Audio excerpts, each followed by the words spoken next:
2 പ്രാവശ്യമല്ല, ഒരു പ്രാവശ്യം വന്നു. ഒരു പ്രാവശ്യം ഞാൻ പകുതിക്ക് വെച്ച് വന്നിട്ട് കയ്യിൽ പെട്രോളില്ല, ഫണ്ടില്ല എന്നുള്ള പേരിൽ ഞങ്ങൾ തിരിച്ച് വീട്ടിലേക്ക് തന്നെ പോയി. 2ാമത്തെ പ്രാവശ്യം ഞങ്ങൾ വന്നപ്പോഴേക്കും ഞങ്ങൾക്ക് ഉടമ്പടി എന്താണെന്നുള്ള അറിയില്ലായിരുന്നു. അപ്പോൾ ഇവിടെ വന്നപ്പോഴേക്കും സമയം കഴിഞ്ഞു പോയെന്ന് പറഞ്ഞു. എന്നിട്ട് ഇവിടെ ഞങ്ങൾ പ്രാർത്ഥിച്ച് തൊട്ടുമുത്തി ഞങ്ങൾ വീട്ടിലേക്ക് പോയി. 3ാമത്തെ പ്രാവശ്യമാണ് ഞങ്ങൾ വന്ന് ഉടമ്പടി എടുക്കുന്നത്. അതാണ് ഫെബ്രുവരി 10 ഞങ്ങൾ വെളുപ്പിനെ വന്ന് ഉടമ്പടി എടുത്ത് ഇവിടെ നിന്ന് പ്രാർത്ഥിച്ചു.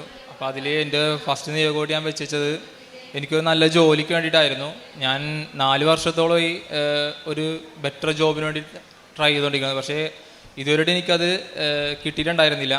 ഞാൻ എല്ലാ ജോലിയും വരും, അവസാനം വരെ വരും, പുറത്തേക്കുള്ളത് ഉൾപ്പെടെ, വിദേശത്തേക്ക് പോകാനുള്ള ഉൾപ്പെടെ വന്ന് അവസാന സ്റ്റേജ് വരെയും എല്ലാ ഇൻ്റർവ്യൂവും പാസ്സാവും. എല്ലാം കഴിഞ്ഞും ലാസ്റ്റ് ആകുമ്പോഴേക്കും അതെങ്ങനെയെങ്കിലുമൊക്കെ തട്ടിത്തെറിച്ച് പോകും. അങ്ങനെയായിരുന്നു.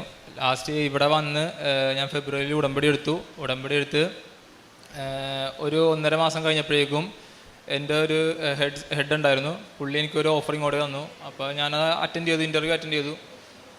അങ്ങനെ അവിടെ ജോലിക്ക് കയറി. അവിടെ ഇപ്പോൾ കഴിഞ്ഞ മാസം ഞാൻ അവിടെ വർക്ക് ചെയ്തുകൊണ്ടിരിക്കുന്നതായിരുന്നു. ഏപ്രിൽ 8 ഞാൻ അവിടെ ജോലിക്ക് കയറി.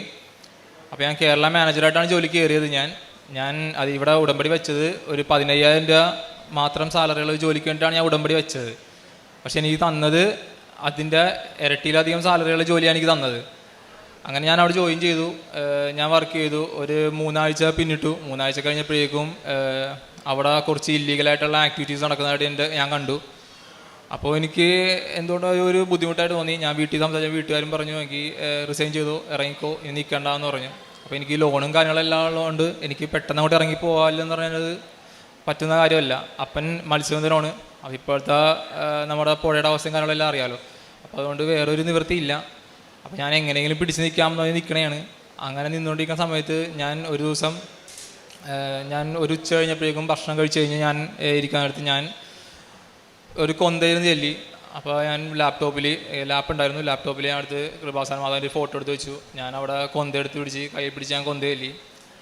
അപ്പോൾ പൊതുവെ ഞാൻ ആരും കാണുക എനിക്ക് പ്രാർത്ഥിക്കുന്നത് എനിക്ക് വലിയ താല്പര്യമുള്ള കാര്യമല്ല. ഞാൻ അങ്ങനെ ചെയ്യാറില്ല. പൊതുവെ അമ്മയാണെങ്കിലും എന്നോട് ഒരുപാട് പറയും നീ പ്രാർത്ഥിക്ക്, അത് ചെയ്യ്, ഇത് ചെയ്യുമെന്ന് പറഞ്ഞാൽ ഞാൻ അങ്ങനെ ചെയ്യാറില്ല. ഞാൻ ഒറ്റയ്ക്കാണ് ഞാൻ ചെയ്യാറുള്ളത്.